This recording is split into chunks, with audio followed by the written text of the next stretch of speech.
Matthew chapter 11.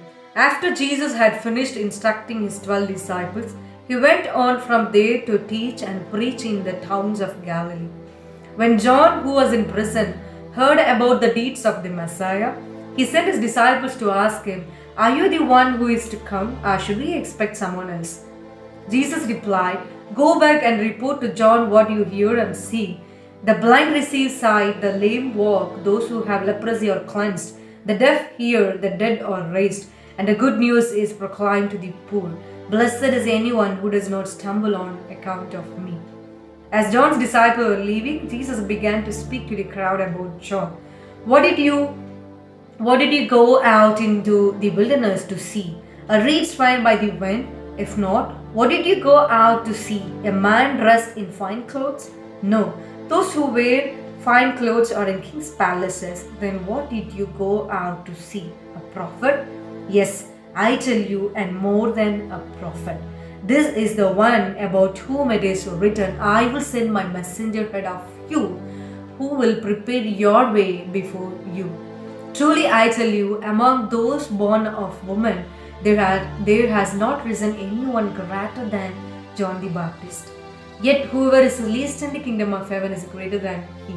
From the days of John the Baptist until now, the kingdom of heaven has been subjected to violence, and violent people have been raiding it. For all the prophets and the law prophesied until John, and if you are willing to accept it, he is the Elijah who was to come. Whoever has ears, let them hear. To what can I compare this generation? They are like children sitting in the marketplaces and calling out to others, "We played the pipe for you and you did not dance. We sang a dirge and you did not mourn. For John came neither eating nor drinking, and they say he has a demon. The Son of Man came eating and drinking, and they say, Here is a glutton and drunkard, a friend of tax collectors and sinners." But wisdom is proved right by her deeds. Then Jesus began to denounce the towns in which most of his miracles had been performed, because they did not repent. "Woe to you, Chorazin! Woe to you, Bethsaida! For if the miracles that were performed in you had been performed in Tyre and Sidon, they would have repented long ago in sackcloth and ashes. But I tell you, it will be more bearable for Tyre and Sidon on the day of judgment than for you. And you, Capernaum, will you be lifted to the heavens? No, you will go down to Hades. For if the miracles that were performed in you had been performed in Sodom, it would have remained to this day. But I tell you that it will be more bearable for Sodom on the day of judgment than for you."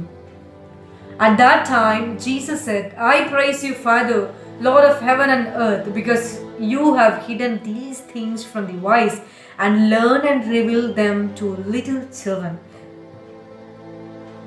Yes, Father, for this is what you were pleased to do. All things have been committed to me by my Father. No one knows the Son except the Father, and no one knows the Father except the Son, and those to whom the Son chooses to reveal him. Come to me, all you who are weary and burdened, and I will give you rest. Take my yoke upon you and learn from me, for I am gentle and humble in heart, and you will find rest for your souls. For my yoke is easy and my burden is light."